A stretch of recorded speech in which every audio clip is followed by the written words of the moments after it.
नास मनुष्य पर छाता है। पहले विवेक उपेंद्र कुशवाहा जी 2020 में मैंडेट किसको चलिएगा या बर्दाश्त करिएगा, आप लोग इसी प्रकार से सुनते रहेंगे। रथ यात्रा है, इसमें कहाँ है मुकेश सहनी? वो नहीं रहेंगे तो भारतीय जनता पार्टी।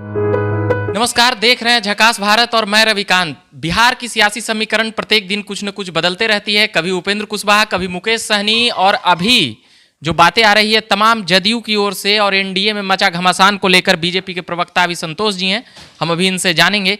लगातार प्रयास किया जा रहा है, आपके प्रदेश अध्यक्ष ने भी जिस प्रकार से हमला बोला है वर्तमान सरकार के शराबबंदी और तमाम क्रियाकलापों को लेकर, इसको आप कैसे देखते हैं? देखिए, भारत का एक लंबा इतिहास है और हर विषय का एक संदर्भ हमको भारत के इतिहास में मिलता है। रामधारी सिंह दिनकर जी ने एक कविता लिखी जिसको महाभारत के संदर्भ में उस दौर में लिखा गया, वो आज के समय में बिहार के राजनीति में परिलक्षित हो रही है। उन्होंने कहा था कि जब नाश मनुष्य पर छाता है, पहले विवेक मर जाता है। दो विषय इस पूरे घटनाक्रम में सोचने की है। 2020 में मैंडेट किसको मिला और किन के प्रयासों से मिला और किन लोगों ने साझा में सरकार बनाई। सबसे महत्वपूर्ण बात यह है कि उपेंद्र कुशवाहा जी की 2020 में अपनी पार्टी थी, 150 सीटों पर उन्होंने अपने उम्मीदवार उतारे। उनकी मंशा क्या थी? मुख्य मंशा तो यही थी कि 10-20 विधायक अगर मेरे जीत जाएंगे तो किसी बड़ी पार्टी में सेंध लगा के मैं मुख्यमंत्री का दावेदारी पेश करूंगा अपना। उपेंद्र कुशवाहा जी के मन में यह कुंठा है कि मेरे सिंबल पर कोई चुनाव नहीं जीत सका, और जब वो जदयू में आ गए तो उनको ये लगता है कि मुझे एक बड़ा प्लेटफॉर्म मिला है, अब नीतीश कुमार जी को अपदस्थ करने का समय आ गया है। ये पूरी जो लड़ाई आप देख रहे हैं, ये पूरी लड़ाई जदयू की आंतरिक लड़ाई है। उसमें 2-3 महत्वपूर्ण एंगल मैं समझाता हूं आपको। उपेंद्र, अभी जो बड़ी बात आ रही है एमएलसी चुनाव को लेकर, उपेंद्र कुशवाहा ने कहा था हमें 50-50 चाहिए, इसको आप कैसे देखते हैं? नहीं, 50-50 चाहिए। हमारे यहाँ तो एक प्रक्रिया है। जदयू से जब से हमारा गठबंधन है, सीटों को लेकर तो कभी कोई विवाद हुआ ही नहीं है। केंद्र के हमारा जो केंद्रीय नेतृत्व है, जदयू अपना विषय सामने वहाँ रखेगा, वहाँ से कुछ चीज़ें जो तय होकर आएंगी उसको आगे हम लोग देखेंगे। लेकिन उपेंद्र कुशवाहा जी जो लड़ाई लगाना चाहते हैं इस गठबंधन के अंदर, उनकी जो मंशा है उस मंशा पे आरोपित कर रहे हैं वो किसी और लोगों पर। उनकी मंशा मुख्यमंत्री बनने की थी। आज के समय में वो उसी प्रारब्ध को देख रहे हैं कि कैसे हम उस कुर्सी तक पहुंच सकें। अगर उनको मुख्यमंत्री बनना है तो नीतीश कुमार जी को अपदस्थ करना पड़ेगा, वहां से हटाना पड़ेगा।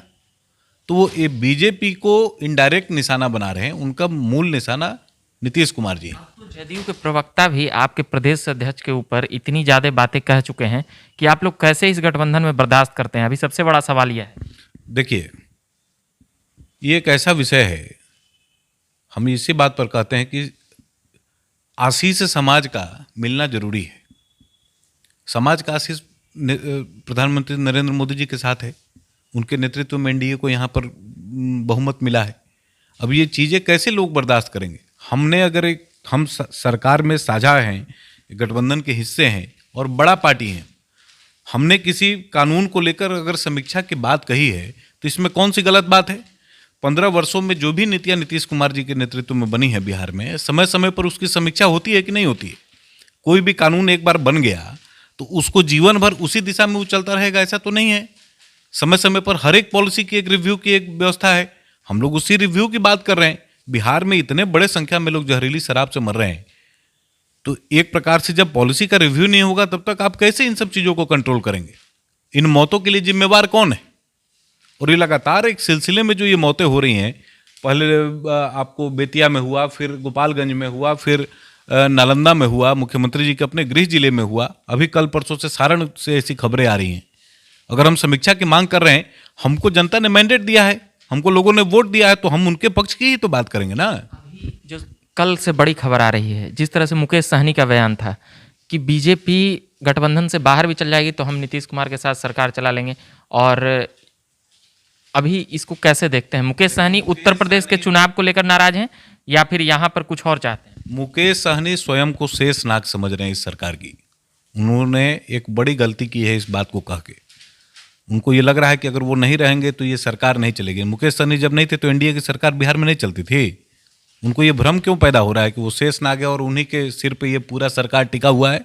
ये भ्रम में है। वो एक सीट तो अपनी वो जीत नहीं सके, जो व्यक्ति खुद की सीट ना जीत सकता हो, वो उत्तर प्रदेश जैसे राज्य में जाके 165 सीटों पर चुनाव लड़ाने का मनसा पाल के बैठा हो, जिसका अपना संगठन का बिहार में कोई विस्तार नहीं हो रहा हो, वो शिथिलता के दौर में पड़ा है, उसके लोग उनके साथ हैं कि नहीं है, उनको पूर्णतः इस बात की जानकारी नहीं है। फिर भी आप लोग को कह रहे हैं कि कोई ताकत नहीं है, आप लोग हट भी जाइएगा, फिर भी हम नीतीश जी के साथ सरकार। कैसे चला लेंगे सरकार बताएं? या तो राजद के साथ वो मिले हुए हैं, उस दिन को याद करें, उस प्रेस कॉन्फ्रेंस में जब वो भाव भंगिमा उठाकर भागे जो थे, वो दिन वो भूल गए?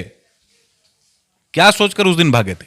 क्या उनकी आरजेडी से बात हो चुकी? क्योंकि राजद के प्रवक्ता देर रात गए मिलने, फिर तमाम बातें हुई निकलते हुए भी, तो इसको कैसे देखती है बीजेपी?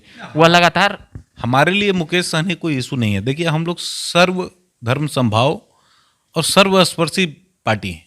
हमको समाज के सारे वर्गों का समर्थन, ये भ्रम है उनको कि वो उनकी एक पार्टी है और पूरा निषाद समुदाय उनके साथ है। हमारे यहाँ एक एमएलसी है निषाद समुदाय से, हमारे यहाँ मुजफ्फरपुर से सांसद है निषाद समुदाय से। उनको इस बात का भ्रम है, वो नहीं भी थे तब भी ये सांसद और मंत्री और एमएलसी हम लोग बनाते थे और लड़ाते थे और जिताते थे। उनको ये भ्रम है, वो अपना सीट पहले जीतने का प्रबंध करें कि वो खुद अगर अकेले कहीं से लड़ने का मौका मिल गया तो कहाँ से लड़ेंगे और कितने वोटों से जीतेंगे। इस भ्रम में ना रहें कि वो उनके सिर पर ये सरकार टिकी हुई है, वो भ्रम ना पालें इसका। आप लोगों ने ही एमएलसी बनाए, 11 सीट दिए, चुनाव हारने के बाद भी मंत्रालय में लाए, आप ही लोग, बीजेपी ने काफी मदद की। अब उसको कैसे दें? देखिए, बिहार में गठबंधन एक वास्तविकता है, इसमें कौन सी बड़ी बात है? राजनीति तो समीकरणों पर चलती ही है।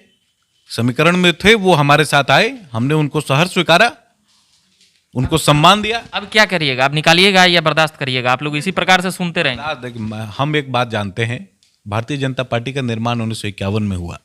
आज हम 2021 में बैठे हैं। ये 70 वर्षों की अनवरत यात्रा है। इसमें कहाँ है मुकेश सहनी? वो नहीं रहेंगे तो भारतीय जनता पार्टी का विनाश हो जाएगा। इस भ्रम में नहीं रहें वो। भारतीय जनता पार्टी हम लोग अपने नेतृत्व के दम पर, प्रधानमंत्री नरेंद्र मोदी जी के जो वो विविध कार्यक्रम हैं, उनके माध्यम से, अभी मॉर्निंग कंसल्ट का एक सर्वे आया है, 71% लोगों ने भारत में उनको अपना सर्वोपरि नेता माना है। वो कहाँ कन्फ्यूजन में भाई कि उनके दम पर सरकार है? मुकेश सहनी जी को ऐसा बात नहीं सोचना चाहिए। वो हमारे दम पर नेता हैं। अगर इस बात को स्वीकार लेंगे तो उनको मन को शांति मिलेगी, ठंडक पड़ेगी। ये बात कर रहे थे हम बीजेपी के प्रदेश प्रवक्ता संतोष पाठक जी से। अभी धन्यवाद कहूंगा। तमाम बातें आ चुकी है मुकेश सहनी को लेकर और उपेंद्र कुशवाहा के बयानों को लेकर, जो बिहार बीजेपी में सियासी उठापटक एनडीए में जो लगातार चल रही है। पहले जीतन राम मांझी, फिर मुकेश सहनी के द्वारा किया गया, और भी तमाम बातें हम करते रहेंगे। आप देखते रहिए झकास भारत। मेरा नाम हुआ रविकांत। धन्यवाद।